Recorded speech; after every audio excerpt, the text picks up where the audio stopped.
Have you ever wondered, who am I really? Am I this body, this name, these thoughts? Or there something deeper, something eternal? That's exactly what the ancient wisdom of Vedanta reveals. Thousands of years ago, Indian great sages sat in silence and asked one powerful question: what is the truth behind this life?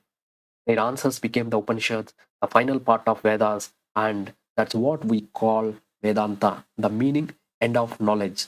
Not the end as it is finished, but the highest point of understanding. So Vedanta says, behind everything you see, there is a one infinite reality called Brahman. It's not a person or God in the sky, a pure consciousness that gives life to everything. And inside you, there is the same spark, your Atman, your true self. There is a shocking truth Vedanta reveals: Atman and Brahman are one. You are not separate from universe, you are the universe in human form. But that's true. Why don't we feel it? Because of Maya, the illusion that makes the infinite appear as limited. It is like mistaking a rope for a snake in the dark. Ignorance makes us fearful of what is not real. So it's like a mistaking a rope for a snake in the dark. Ignorance makes us fearful of that is not real. Absolutely. When ignorance started, when universe started, and that is continuing still now. So it is the science of self, Atma Vidya, a timeless search to answer life's deepest question: who am I? Why am I here? What is the nature of reality? What is the purpose of human life? Vedanta and Upanishads. All Indian philosophy begins with Vedas, the oldest scriptures known to humanity. The final part of Vedas, Upanishad, explores spiritual truths, the nature of self, Atman, and Brahman, the absolute reality. They teach that truth is one, but the wise call it by many names. This is the foundation of Indian inclusive and diverse spiritual outlook. What is Vedanta? Vedanta is one of the six major schools of Indian philosophy. The word Vedanta means the end of Vedas, referring both to the Upanishad, the final section of Vedas, and to the ultimate goal of knowledge, Veda plus Anta, end or accumulation of wisdom. Focus on understanding the true nature of reality, self Atman, and Brahman, the absolute reality. My friends, everything, all the Vedas, Upanishads, everything starts with you, because if you are not there, nothing exists to you. So everything starts with you and revolves around so many things. Again it will come and end at you. So you are the person, you are the person most important in this universe. So you are the self. When you know yourself, and you can put full stop to all the sufferings, all the fears, all the insecurities, and all the guilts, regrets. So the only truth you need to know that one, whether you're a body or mind or emotions or thoughts or something else.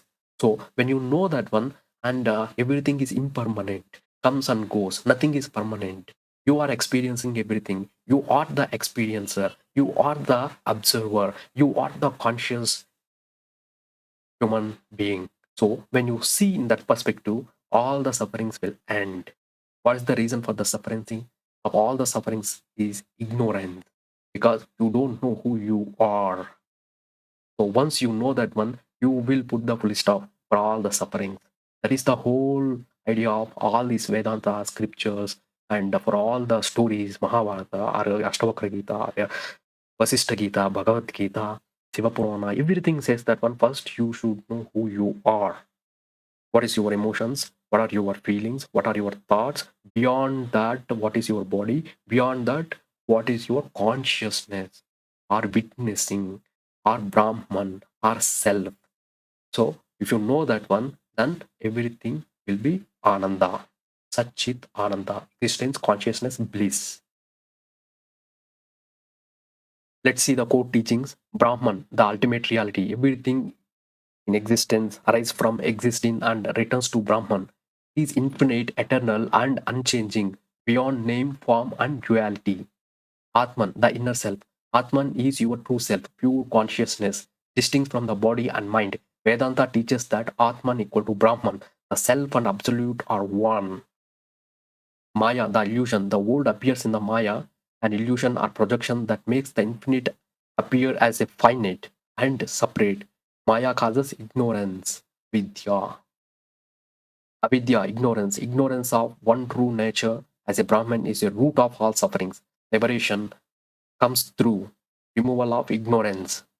Moksha, liberation. Ultimate goal is freedom from the cycle of birth and death, samsara, by realizing one's oneness with the Brahman.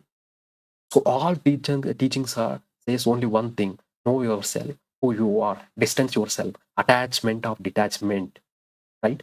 And when you know all those things, then you will put the full stop for suffering, sadness, fear, guilt. So all these consciousness, all these spirituals, uh, textbooks, and all say that one same, one thing all about yourself, you. Main text of Vedanta, Upanishad, the philosophical dialects exploring the nature of reality, Brahma Sutras, logical systemization of Upanishadic teachings, Bhagavad Gita, spiritual guide on how to live and attain realization. There is a three together called as Prashantatyaki. Each school offers a different interpretation of the same text, leading to a rich philosophical diversity. Advaita Vedanta, founder Adi Shankaracharya, non-dual, and the key idea here is Atman Brahman are one. The world is illusion, Maya. Visishtadvaita, Ramanujacharya was the founder and qualified non-dual. Brahman is personal and includes diversity. Advaita Vedanta, Madhvacharya, dualistic. Atman and Brahman are eternally distinct. Major schools of Vedanta. So non-dualism, Yada Chankaracharya, the world is illusion and Brahman are one. Advaita Vedanta, individual soul and world are real but dependent on Brahman. Advaita Vedanta, Madhvacharya, eternal distinct. All these are debates and understandings and interpretation. But at the end of the day, is all about you. You are consciousness and consciousness within you, and you are in the consciousness.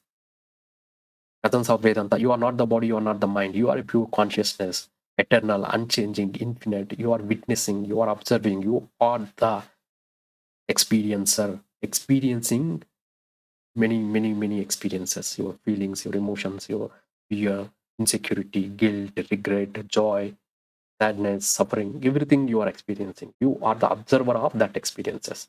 So that is the consciousness, Satchit Ananda, existence, consciousness, bliss, right? So when you know that one, you can put the full stop for sufferings. Vedanta guides us from ignorance to enlightenment, from identification with the limited self to realization of the one universal self. Influence and relevance. Vedanta has shaped Indian spirituality, ethics, and metaphysics for centuries. Influenced modern thinkers like Swami Vivekananda, Ramana Maharshi, and even Western philosophers. Today, Vedanta is studied globally for the insight into consciousness, identity, and nature of reality, the core ideas of all existence. Indian thoughts see life as a one connected whole, smallest atom to the vast universe. It seems as a manifestation of same divine consciousness. Aham Brahmasmi, I am Brahman. My dear friends, you see, the entire universe is made of what? Atoms, protons, electrons, neutrons. So when our body also, it's completely atoms. Atoms consist protons, neutrons, and electrons. You see, the entire universe made with the same material, and our body also is made of same material. So atoms reacts for what? Atoms always react for sound. Sound, right? So you, if you want to, your entire body is made of atoms, and if you make the sound, the chanting, Om Namah Shivaya or Om chanting or any mantra chanting, what it takes, that vibrations, the atoms will activate in the body. That is, the atoms easily react and very fast it reacts to sounds. So when you make that sound, chantings and mantras, that sounds makes you very vibrant. So that is where by the chantings and mantras and has given to individuals to do the japas. The real secret is that in order to activate the atoms in the body, neutrons, protons, electrons will react to that, right? So when you know that one, sound plays that is such an important role, and the atoms, neutrons, also we are just atoms. That's all. So we know the important sound and chanting because of this existential Brahman Sutra. The journey of soul, Atman. Atman, the soul, is eternal. It takes many births, reincarnations guided by karma, the law of cause and effect.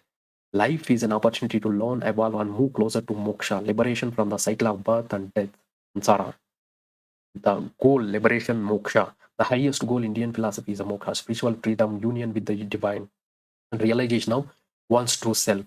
Liberation is not found in external world. It's happening self-realization, where the seekers realizes, I am not the body, not mind. I am a pure consciousness.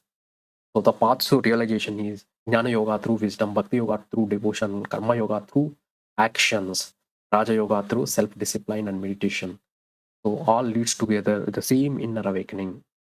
So these are the major schools of Indian philosophy: Nyaya, Vaisistika, Sankhya, Yoga, and Miyamasa, Vedanta. So these are outer universe and inner consciousness. So they form a complete map of both outer universe and inner consciousness and self-realization and realizing the ultimate truth, reality, and consciousness as a